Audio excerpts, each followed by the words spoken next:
So this is part 2. We're learning how to actually talk about an activity like I read to my daughter, to my little daughter, how to talk in terms of the Australian curriculum descriptors, right? So this is our structure. We're going to connect things. We have to connect capabilities, which is the object of being in the school, right? As teachers, we want students to learn these values. We want to learn them through activities that connect them to these contexts, and we use content to do that, right? So we manipulate content in such a way that this is possible. Okay. So basically what I did, I didn't do it well. I'm not sure. All right. Step first. Okay, let's go to this one back again. Okay, so what I did, this is, you still find things mysterious here for a moment, right? Because I don't know whether this slide should be now or the next one. So we just have to compromise somewhere. All right, so basically what happens, these are capabilities, if you can actually notice: critical and creative, ethical and intercultural, personal and social. This is the content. I'm not gonna make it bigger. You saw it in part 1. It doesn't matter. We will actually break it down in other slides, so you will actually be able to read. This is just a structural issue, all right? So how do we connect them? So these are our capabilities. These are our capabilities. This is our content, and these are our curriculum priorities. So I wrote here purpose because activities have to engage those contexts. So somehow, what's the purpose of any of that, so that students can actually engage them in those contexts? What's the purpose in all of those capabilities, so that students can engage them in those contexts, right? So that's the curriculum. So that's why I wrote purpose here. Okay, so we know that this is the capability, this is capability, this is capability. And as I said before, literacy in ICT is just not the value, so we're teaching that as part of content. Okay, right here, that's the content, and there's literacy here. All right, friends, so what's this range, impact, and relevance? Well, you might have gone to the curriculum and you might have read the capabilities, right? So there are 2 ways in which you can actually learn about capabilities in the Australian curriculum, and you should actually read those texts. So when they talk about critical and creative, I am not sure whether 2016 or whatever it is, that number 8 version is the same, but until I looked last, those descriptors were like went on for 5 pages, right? So critical and creative had 300 pages. Ethical intercultural had a description or explanation going on forever, and same for the personal and social. And you need to read it, because before I was able to actually reduce them to one word, you know, those 300 pages about each of them to one word, I actually studied for 30 years.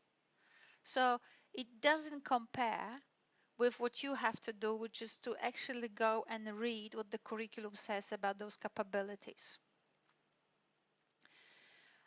So that's one way of reading. Another one is through outcomes.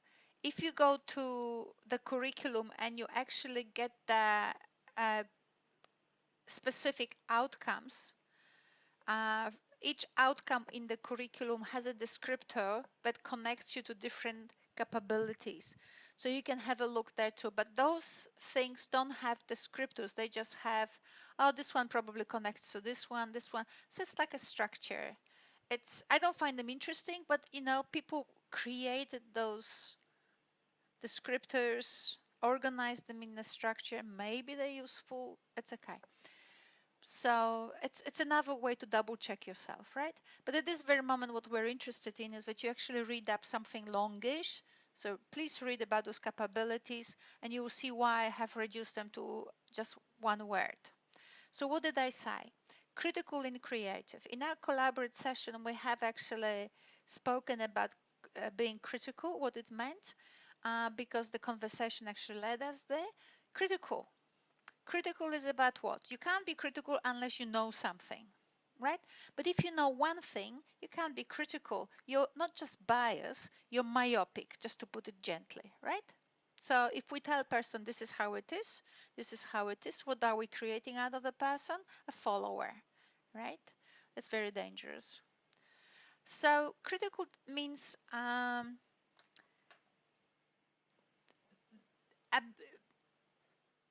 ability to identify impact of various sources of contradictory sources of information on your opinion.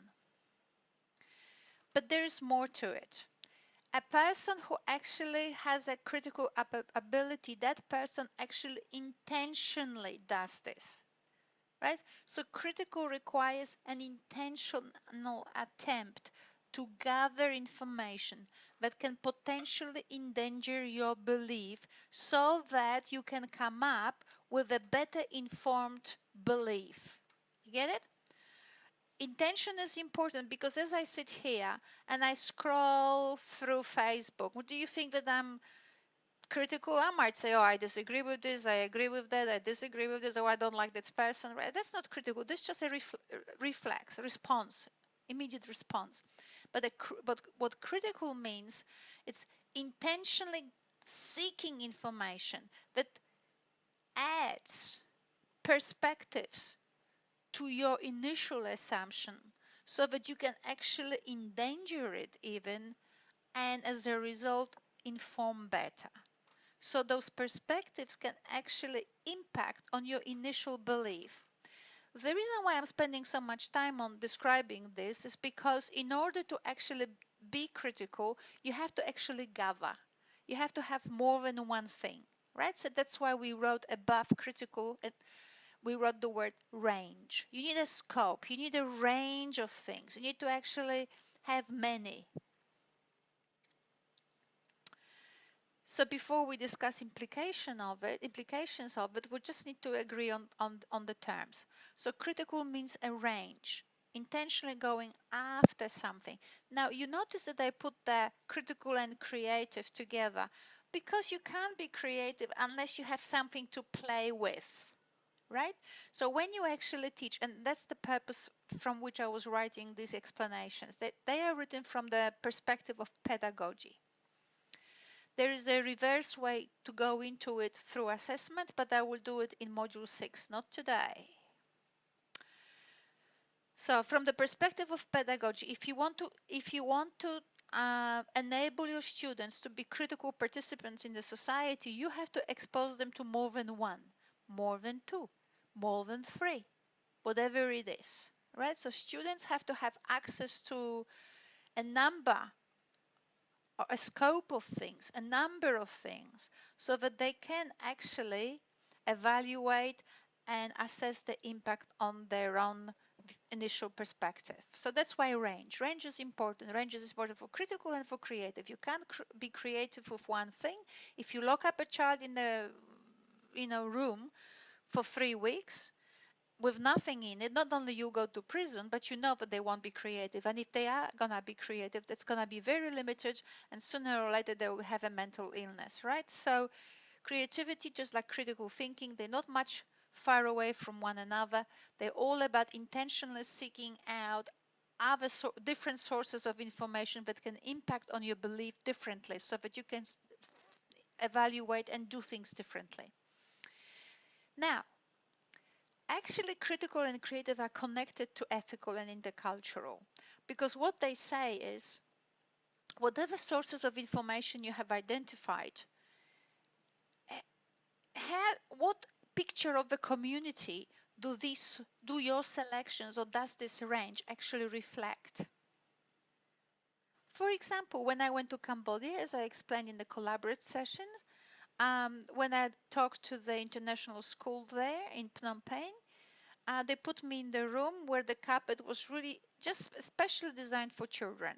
It was as white as pink as you could get in a society which is neither white nor pink, right? So these children come from Cambodia. For sure, they're learning English, but not only, they're also learning Khmer and Chinese, and God knows they put in that room that couldn't be more foreign. It's not even a mosaic. It's just totally out of this planet for them, unless they already have traveled. But where will they find such a wide society? It doesn't exist anymore. I can't think of one. So, right. So the range of things you said you make available to students or enable students to identify, right, or help them to gather. It's not just, it doesn't mean just many. It means also the resources that you actually make available, how do they actually reflect the community in which they live? And the reason why I'm saying this, because very often my students in ELA 200, they know all about not being racist, everything. But then when we actually get to the assignment 2 and we want to choose resources, it's always Dr. Seuss or some other white story, right? It's always written, it's always one story, and it's usually typical Western or English story or something European. They always fall into that trap. I send them, mind you, I'm mean. But they just go for it. I mean, faster than I could even suspect. So what we make available to students does impact on the kind of understanding of their community they will develop, right? So now, so this is why we have this ethical aspect here, but intercultural means also that if we don't expose children to diversity of communities or the diversity which is present in the communities, they won't be able to, so then the impact of those resources will be limited, and consequently, now let's move to the right, consequently the personal and social capabilities now. Consequently, the impact on them as a human being, as an individual, will be limited too. So you see how the critical, intercultural, and personal are connected together. Range has a quality, which means what cultures did you put into your range? Because depending on whom you put in, then the cultural understandings on which children will be drawing will be different. And then, depending on the range of those cultural understandings, they will develop perspectives of themselves which are according to those selections, right? And then those perspectives will be judged by them, and they will refer to themselves as member of a particular social structure which was skewed or impacted by the types of resources we made available for them, right? So it's very, and by resources, I don't mean just text. I mean the people we invite to classrooms and all of that. So it's really important what environment we create, because it then impacts on everything that our students become. But for the purpose of our assignment 2, what we want to say is that these are just very small, very, how can I put it, reductionist, but quite good, good terms through which we could actually identify the critical and creative and ethical and the cultural and personal and social capabilities, right? So we will be thinking, when we think of those, we think of those in terms of these relationships which I just described. And I think they're very short. We reduce them to one word, and they're very operational. Okay, so far so good, right? Everybody with a headache. Now you don't have to watch this thing until maybe week 4 or something, but or 5. But anyway, so we've done that. If you want to rehash what I just said, here are some definitions. These definitions you will find in or everywhere throughout the whole unit. But the first, I think, PowerPoint in which they appear is unit 2, I mean module 2.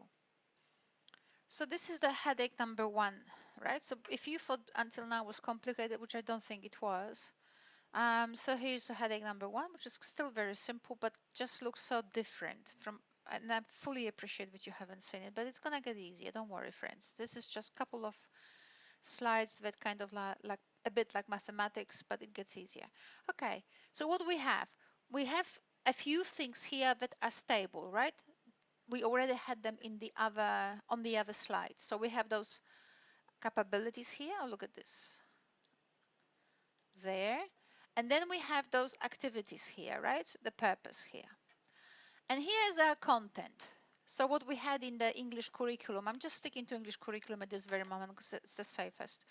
We had a language component, we had a literacy component, and we had a literature component, right? So and it had all these sub components.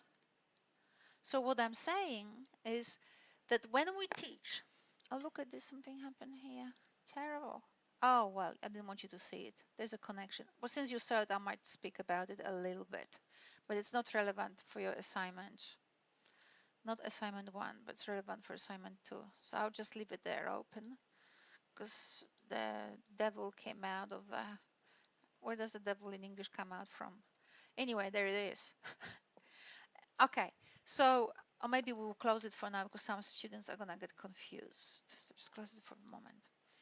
So what we have here is the structure of a curriculum. We have capabilities on the top, we have priorities on the bottom, and the outcomes of the content right in the middle. And what it does say is that somehow each of those bits in the content will have to be explicated towards the capabilities. Why? You would say, why? Because if you want to ensure that you supply students with, at this very moment I'm going to use this language, okay? Later on for assignment 2 I'll use a bit nicer language, but at this very moment I'm going to use 19th century English or terms because everybody understands them, because we've all been through the education of obedience and reproduction, or many of us, or I have. Anyway, so here we go. In order for you to ensure that you provide students with those things in a way that supplies enough of a range that generates ethical and just and culturally rich impact, so that students, when they develop understandings of themselves as people and also of their society, so that they are all based on a rich basis, right? So well informed, you need to make sure that each of those items in the content is explicated in relation to capabilities. And you think, oh my God, you thought curriculum was easier than this. Where actually, once you understand the game, it becomes very easy. So I will now, before you get confused, I want you to see what I have done, and then I will take you through it, okay?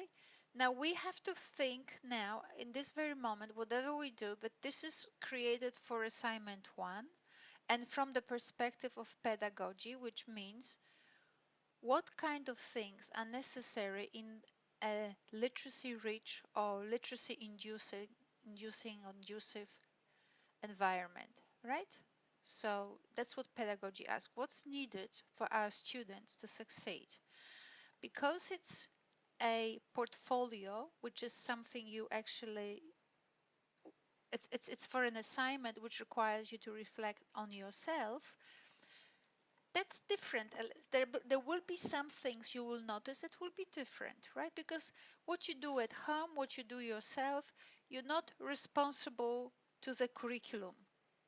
So we're using the curriculum in order to actually learn how to work with it, right? But for assignment 2, we will have to make sure that all the bits that are in those tables are actually present in an environment. At this moment for assignment 1, we can say, oh my goodness, I don't do that, I don't do that, I don't do that, I don't do that, and that's okay.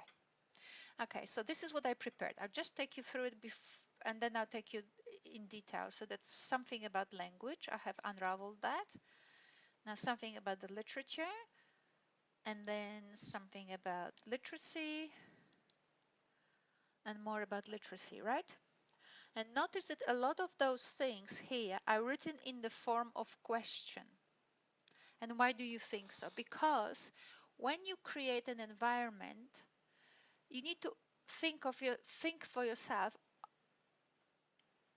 You need to ask yourself, have I done that? Have I included that? Have I thought about that? Right? So they are questions, they're not statements. I cannot say to you, you must have this text and this text and this and this and this and this and this. I actually am inviting you to think about those, to actually think of what's needed in terms of questions.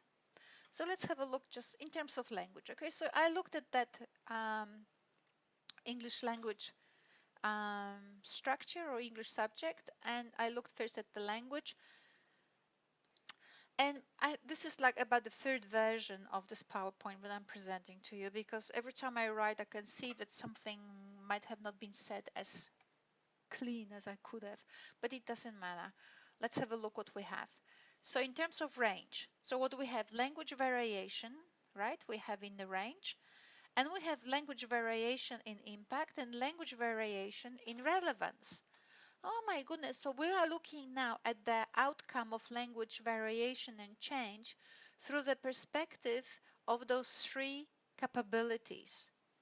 That's beautiful, isn't it? So we're actually trying to understand that particular outcome or content item three-dimensionally. And the same goes for every other item. Do you see it? So we have language for interaction, then language for interaction, and then do we have language for interaction? I sure hope so. Then we have what? Text structure and organization, text structure and organization, text structure and organization. Oh my goodness, I did it well. So there, so for language I've done it. I've done the same for literature. So literature and context, responding to literature. Notice I've written here 3 dots because I think I ran out of steam. Right? I just thought, oh my goodness, I'm not going to do it for every item in the literature.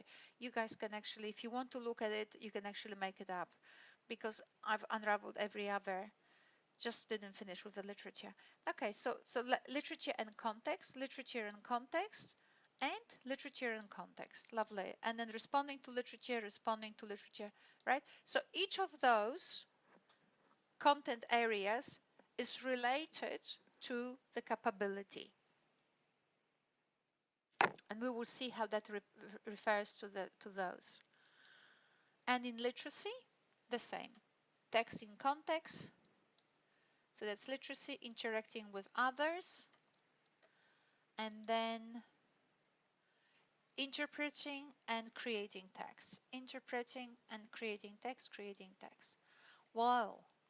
So now, before you have a heart attack about assignment 1, notice that when you actually write your portfolio, all you need to do is answer those questions. That's it. Isn't it lovely? So first I would suggest you answer these questions with the little knowledge you have before engaging in readings. Just a rough draft.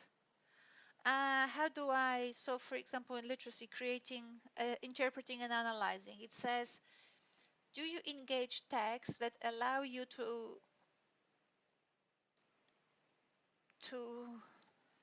let's see, I told you, it's always something creeping in, that allow you to better understand your position, right? Your position in the dialogue, whatever that means. I'll take you through it. Do I do that? I don't even understand what that means at this very second, right, Anya? So there you go. But do I do that? Yes, no, yes, no. So you'd say in my this is what I use. I think I'm doing this because and blah, blah, blah. So you write all of that at this very moment in your portfolio as a draft, intuitively, no references, nothing. And then as you go through the unit, you gather more information to shove there into your discussion in relation to each of those capabilities to actually enrich it, to give me examples which are actually informed. So let's go and have some playing here. So what was it? We were looking at reading to a little girl, right? So this is not creating an environment in a school. We're not talking about that, so because that's really confined by particular, regulated by laws, and then it's assignment 2. But at this very moment, we're just looking, what do I do at home, right? What do I do at home? So let's look at the language. Range. And why do we start with this first? Because range is everything. Range then determines the impact and determines the relevance, right? Depending on the range, students, it will have a different relevance to students and different ethical and different forms of pictures of community will emerge. So, okay, so when I read to my daughter texts, books, say for example, so do you engage texts that use a range of dialects? Now. Exemplify language change? Now. Through time? Now. And use different forms of English? You're kidding me? No. Whoa. Okay, let's move to the right now. Okay, let's move to the right together. What picture of the community do your selections validate in regard to such aspects as dialects and forms of writing? Well, or even, accents, things like that.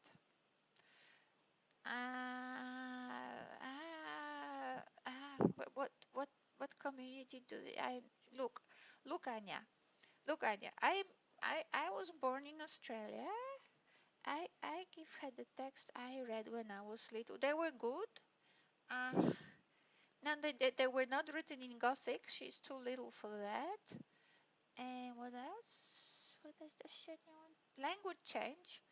Uh, yeah, I've got the language change. I've got it. Which is what? Well, sometimes the text say thou, meaning you, right? Cool. It's an old form. Yep, tick. Wonderful. So what does this say about the exposure you give to dialect? Well, Anya, if you, Anya, consider that standard English is a dialect, which you should be thinking this way because we shouldn't be valorizing, then I introduce my daughter to the standard English dialect. Pretty good, isn't it, Anya? Oh, forms of writing. What does she mean by forms of writing? What does she mean? I don't know what she means by. I don't even know myself, actually, to tell you the truth. What can be the forms of writing? Like Gothic and not Gothic. Could be cursive writing, could be print, could be what else?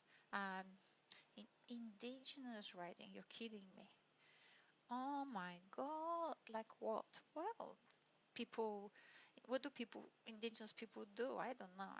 Myself, I don't know. But I know that they sometimes, but the indigenous people use, just like we did, and we still do. So they have their own writing, and they have also picture writing, right? They use drawings. A lot of their pictures are stories. Do I introduce my child to those, those how to read an Aboriginal painting? No. Okay, but let's move to the right. So we know that the community she's exposed to, it's kind of like small. All right, but we move on in the full honesty. How does your engagement with literacy tools, we're talking about language aspect at this very moment, right? You can say it. We're not talking about literacy this very moment. We talk about the language bit. Okay. How does your engagement with literacy tool impact on your understanding of yourself in the community? So not yourself, but in terms of your child, right? So this is about the child and myself in the and of others, demonstrated in relation to the following dialects and forms of writing. Well, my daughter learns the current form of writing and the English language standard dialect. There you go, tick. And what does she think of herself in the society? Anya, she thinks she's good. Now you get it, guys? Right. So it's very easy, isn't it? All right, so let's now move. I mean, we could do this in relation to each of those items, and I'm just not going to bore you at this very moment with each of them. I'll just go from literacy to literature, and now from language to literacy, you know what I mean, through every of those bits. But let's look through this now. So when I read to my child, with what purpose in mind? Like, do I want her to use this activity somehow outside of the house, like to be able to connect with indigenous people? No. All right. What about Asia? Well, not yet, Anya. What about community orientation? Well, yes, I want her to be connected to house community. That's really narrow, isn't it? Well, Anya, she's 3. Really? And Trump's daughter at 5 is fluent in Chinese? Well, that's life. Now, I produced this sarcastic, not, there's nothing sarcastic about it because that was my upbringing. That's probably many of us can relate to this for these forms of activities. And these were the sort of responses I got last year, not last year, sorry, in semester 1 when I was running this unit. And what I wanted you to see, and the reason why I was like that a little bit, self-critical, was to show you that what you do at home, it's what you do at home. Later on, when we do in 8 weeks' time, we're going to do assignment 2, then we will say, no, we have to consider all of that and the impact of all of those. But what you do at home is what you do at home. But it would be nice to produce a lovely, elaborate discussion on each of the, by integrating these items, right? You see how easy it is? It was a headache by minute 18, but it's as clear as a bell by the time we got here, right? I can hear the bell. Anyway, so now we are in where? Literature. You can see what I think of literature. I only done 2 of them, right? But what did I do here? So the literature has literature and context. Do you engage texts that allow you to develop an in-depth understanding of their cultural context? What does that mean, Anya? Well, we would actually have to think about it, and that will be for assignment 2. But at this very moment, in-depth understanding of their cultural context. Well, well. Now, what I would like you to do from now on to develop a particular mindset. Um, Very often in schools we teach and we were taught through a methodology which is very literal. Yeah, I know they taught us about metaphors, but no. Those of you who actually were not taught in a literal way, you're lucky. I'll tell you what it means literal. Well, context of Dixon's story is the 18th century or 19th century or whatever century England. Well, no, actually. You would have to actually uh, explore what's the context of a literary text in terms so basically its structure or its language or whatever, to what kind of other things you can relate to, right? So the context will be as big or as narrow as you define it yourself.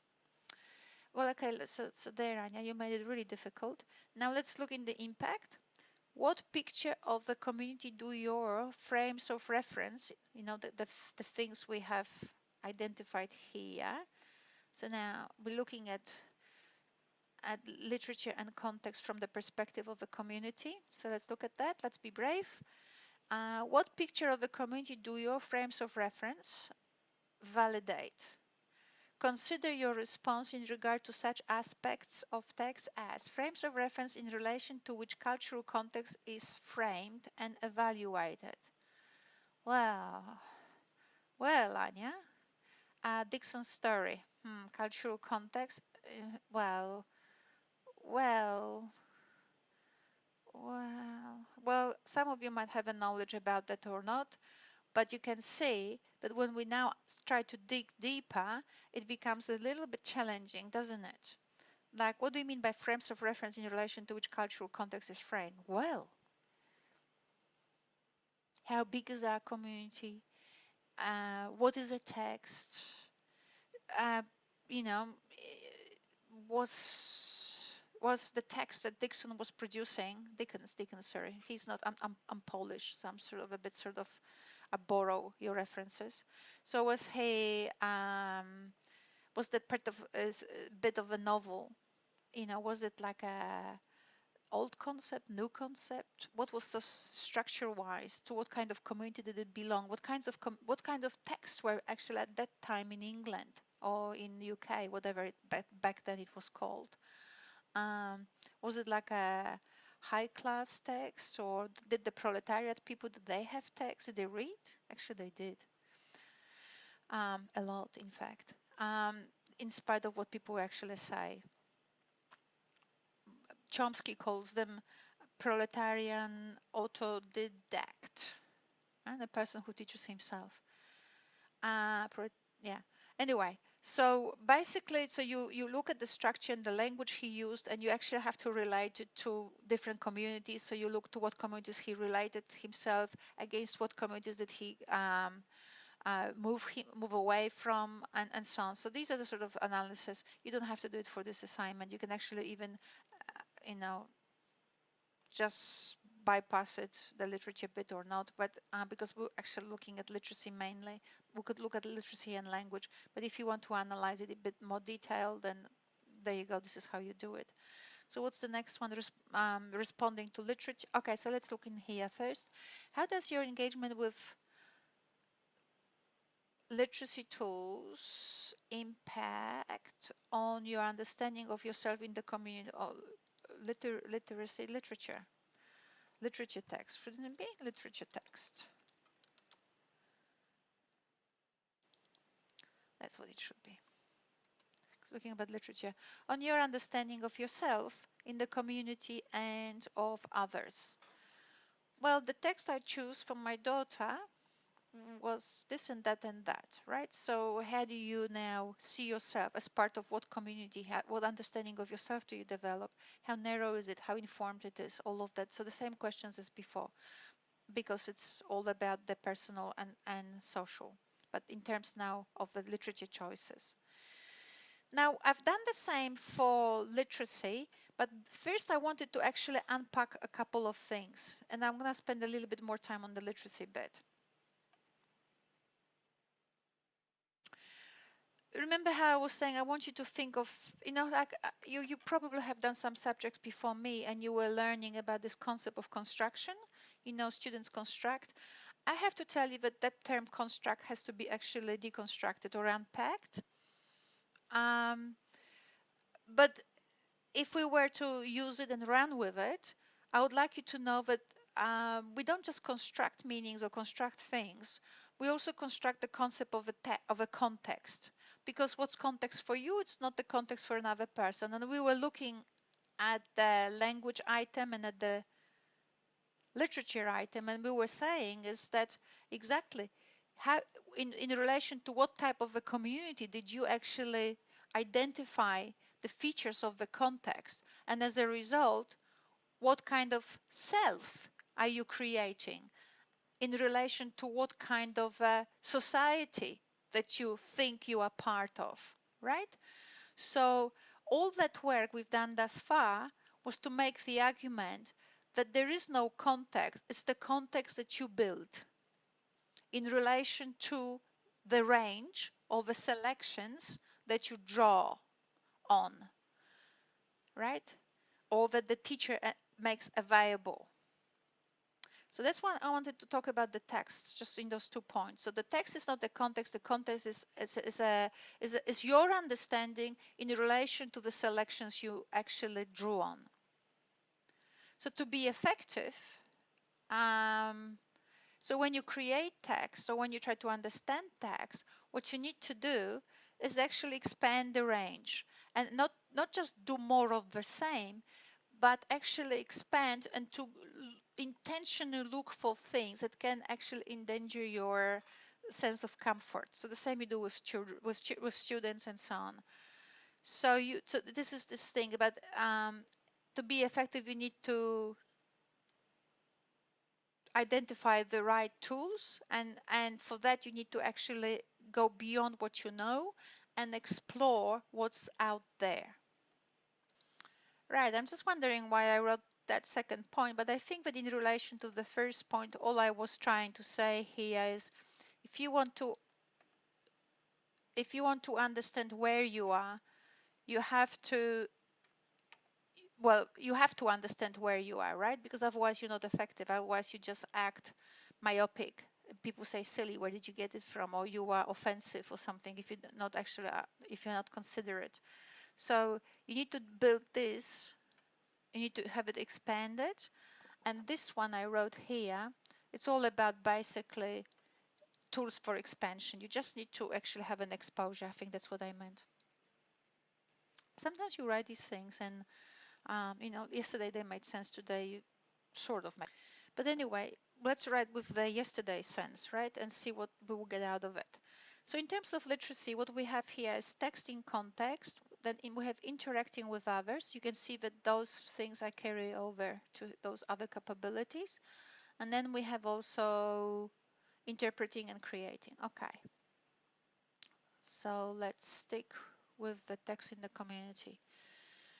So now when we want to talk about the 3-year-old, so what do we have? Do you engage texts that, so when you read to a 3-year-old, do you engage texts that allow you to develop a deeper, allow your child, right? Allow your child to develop a deeper understanding of why people read and write using different genres, symbols, or that people use different diverse writing practices. Okay, so like for example calligraphy is just beautiful writing, right? So people sometimes use calligraphy. You have calligraphy in English, you have calligraphy in Chinese, in Japanese.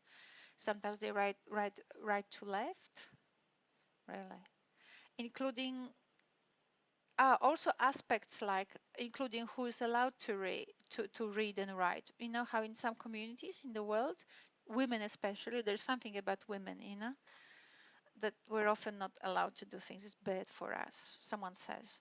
So anyway, so when you engage, when you read to your little kid, do you think of, do you engage texts that allow you to develop a deeper understanding of why people read?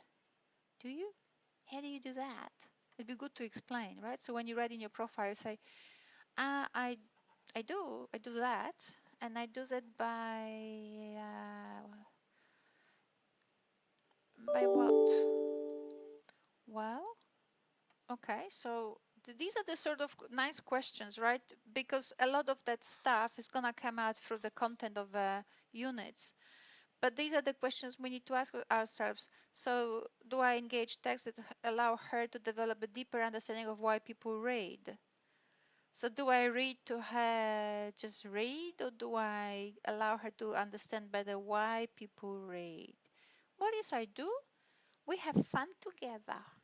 Really. So what do we do what do we use the text for? Imagination, play, what else? Have something to talk about. Oh my goodness, come on guys, let's think about it, right? You can see, then reenact next day, create our own ending, all of that stuff. Okay, people use different genres. Do you introduce your girl to text with different genre, and does she know that there are, I mean, you don't tell her this is this genre or this genre, but does she have a sense that there are different ways of structuring text for different purposes, and then different symbols, so we can have indigenous symbols. But people use different writing practices like calligraphy. Have you shown her a calligraphy book as opposed to just a normal print? No one, yeah? She's only 3. Right. But these are the sort of questions. So you can see how this nicely allow these kinds of questions allow you to nicely think of what we're doing with literacy tools, right? And again, and when you read to your child, once again, in terms of literacy aspect of that English subject structure, do you want her to do that? So do you engage her with oh my God, with those kinds of you explore together, or you somehow cover these things together so that when she thinks of the text being in a context, right, that she actually uses it for the purpose of discriminating between different contexts. So she learns about things of appropriateness and a richness, right? So for example, all of us enjoy indigenous songs like rock songs, but we know that that rock is not actually coming from Aboriginal people. It comes from where? Black America, right? I think rock and roll was first. I think the Black Africans or American Africans actually rhythm, then was appropriated by pop singers, and then there's a mix, and now our indigenous people also. So there's a mix. Everybody plays with different types of genres. So understanding actually these texts in their context by being actually exposed to different aspects of or different features of a context, it's very interesting, isn't it? So that when she's actually engaged with other people, like taken out of the house in different contexts, so that she actually has a broader understanding. Either these ones has a concept of the community, has a concept of the environment. You can see how deep digging are those questions here. So here now, is she learning about all of that in a way that allows her to use literacy as a tool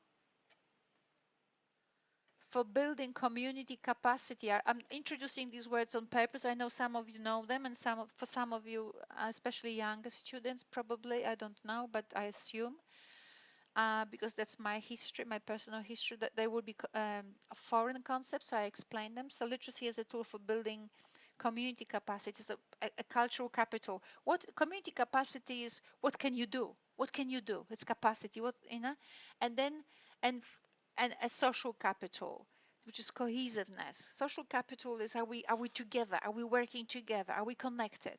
Right? War usually destroys that social capital because people get displaced. Um, right? So the people who are working together no longer are connected, no longer have a history. They have to now, after the war, they have to create a new history, right? So social capital is that kind of community cohesiveness, and capacity is what can we do? What tools do we have? What kind of resources do we have? What kind of knowledge do we have? And can we actually, and social capital means, can we bring it all together for our own wealth? All right, so when you think of a text that you expose to which you expose your little girl, and now the way you work with those texts for her to actually build a concept of that context, is this now enabling her to see that she's developing skills that enable her to strengthen community? And how would it be? Because she can relate to people, different types of people, right? And then when we go to here, so you have some other questions. So I'm confident you can actually try your best to go through those questions yourselves. And then this is not the end, I'm sorry, because that's not my fault. It's because the curriculum has um, more content. But there's something I wanted to explain to you. We will go through it as we go through the unit, right?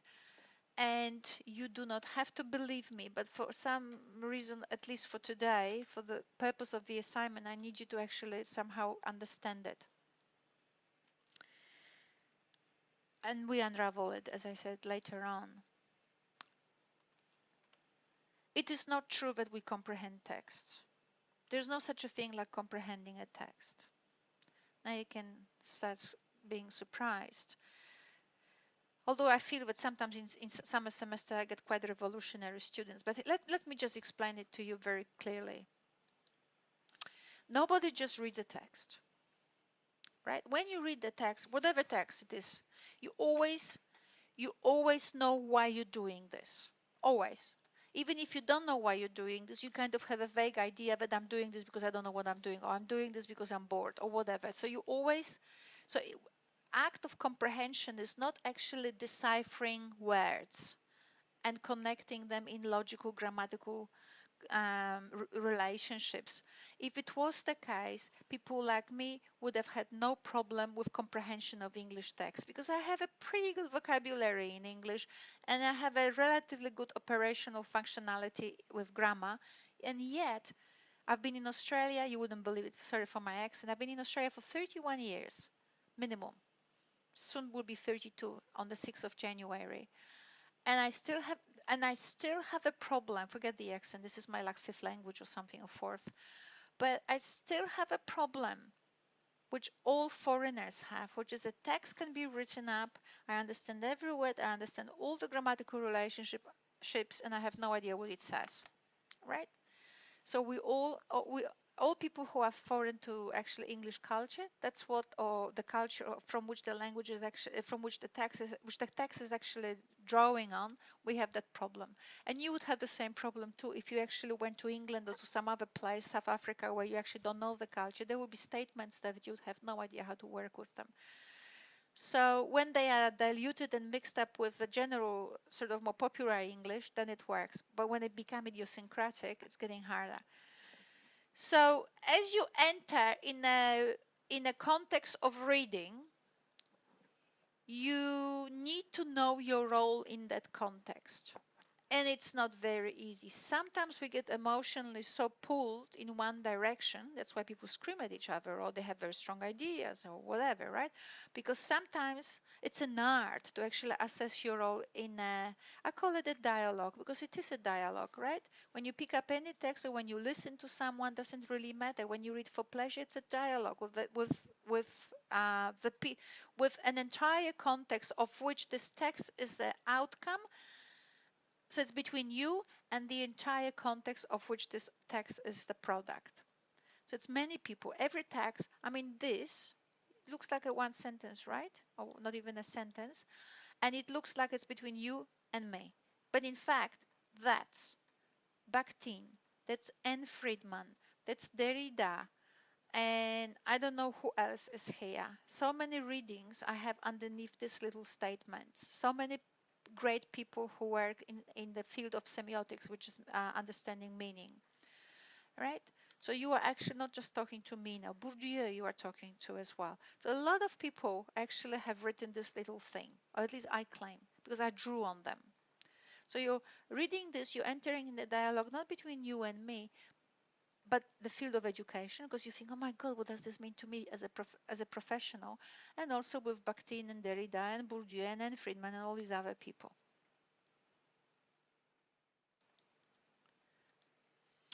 And you need to identify the right tools to be effective in this dialogue. As I said before, you actually play to win every time.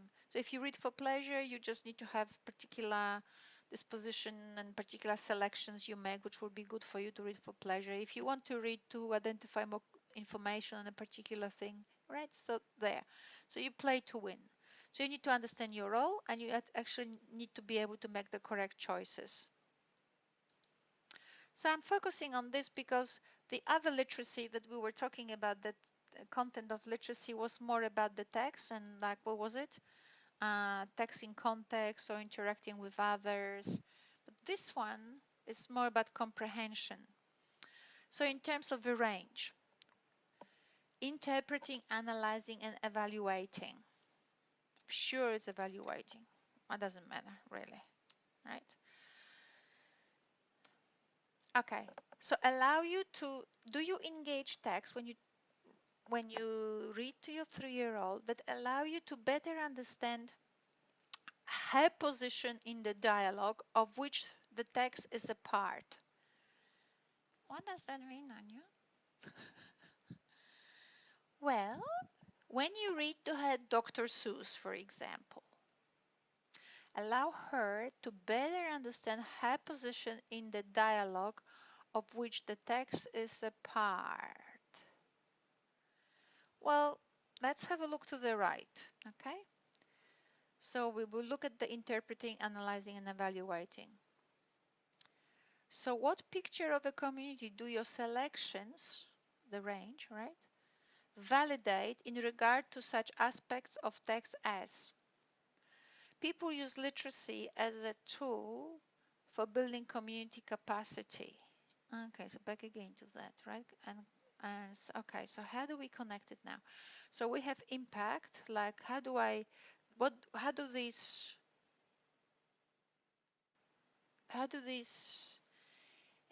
texts that I select here enable her to grow skills, connect to the community in the way she interprets, analyzes, and evaluates. Oh my God.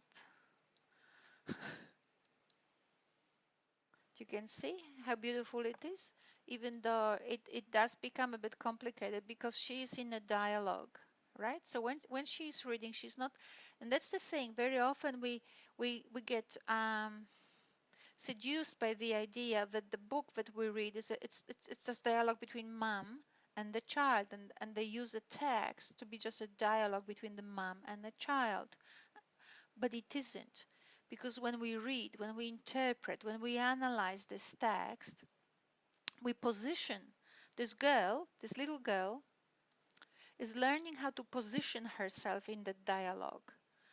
And when and as she is positioning herself in the dialogue as what? A member of a particular community, a member of a community with specific skills, needs maybe, once again, the range of texts that we engage will shape her understanding of her position in the dialogue. In other words, who she is, right? So the transformative aspect that the activity of reading will have on the girl, which is here in this capability, depends on the range. So what we are saying here, that through literacy is not just about interpreting. Exposure to a diversity of text enables the child to interpret her own position in the act of comprehension in an increasingly complex way.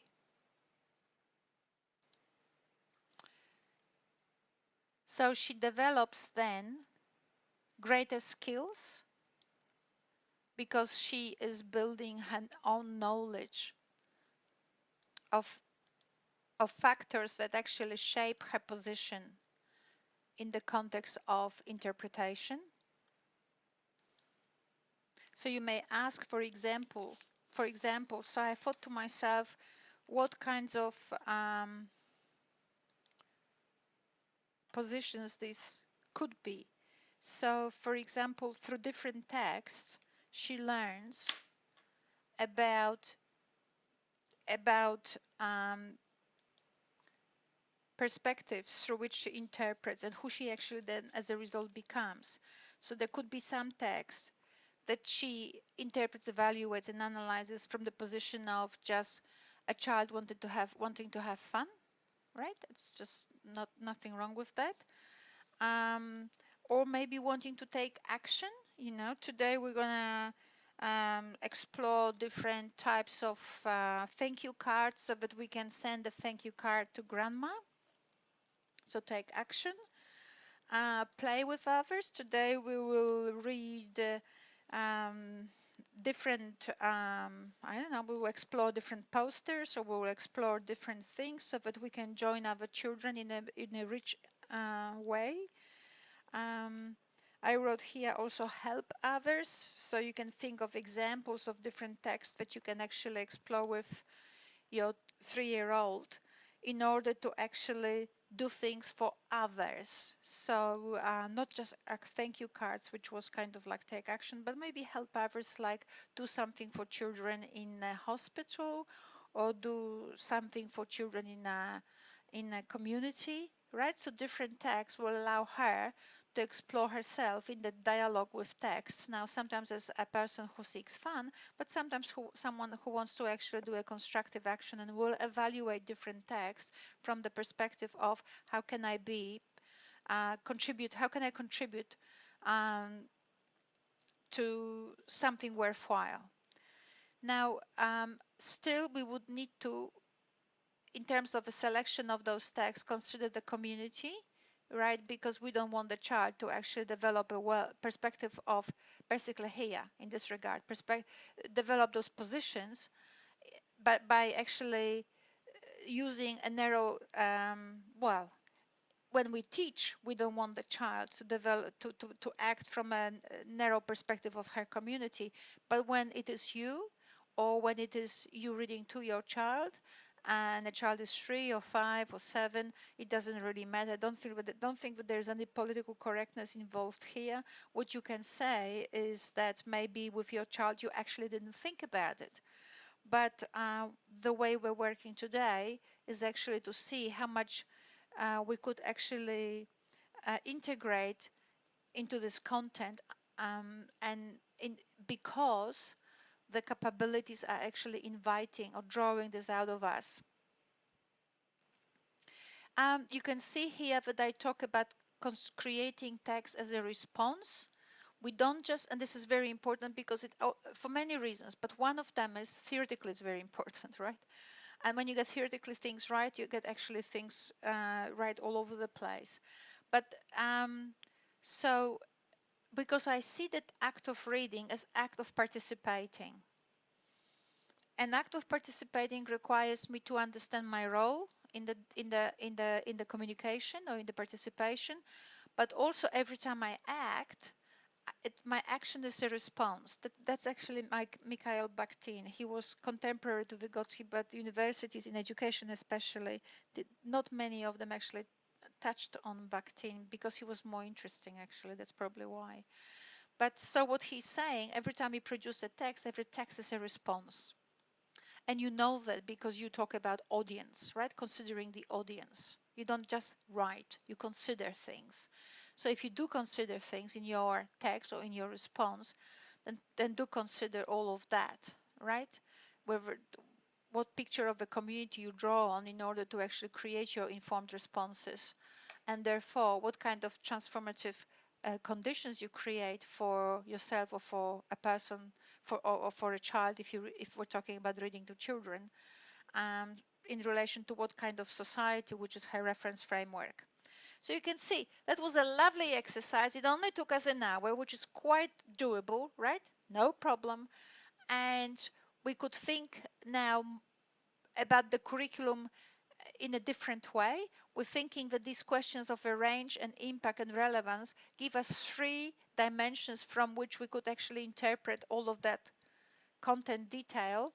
And of course, those things maybe in terms of of an activity like reading to a 3-year-old child might not be coming through too strongly, but if you talk about yourself, maybe is it to actually engage? So do you do them in order to, because every literacy activity that you describe has a purpose, right? Because human action is purposeful. So do you do the act of consideration of that detail in order to engage with indigenous people, or engage in a way that engages indigenous people histories, or engage with Asian people, or engage in a way that requires you to make references to the Asia-Australia connection? Or do you consider all this in relation to all that in order to participate in, to build community, right? Which is what sustainability is, to build community or to support the environment. So any aspect of sustainability. Sustainability has human direction or aspect, but it, and also the environmental one. So that's a sort of very simple way of looking at the curriculum. You see, it was really, really simple, but it took 3 years to explain, well, only 1 hour. Why? Because it's new, because people don't look at the curriculum this way, and I think that's a very easy way. And we will see on the draft, in the draft forum, you know, on the discussion board, how well you went with it. But remember, this is only week 2, right? We only started. Okay, so I will leave it right here. I'll make this PowerPoint available, and I'll see you in 2 weeks. I think it's pretty cool now. There, okay? Thank you.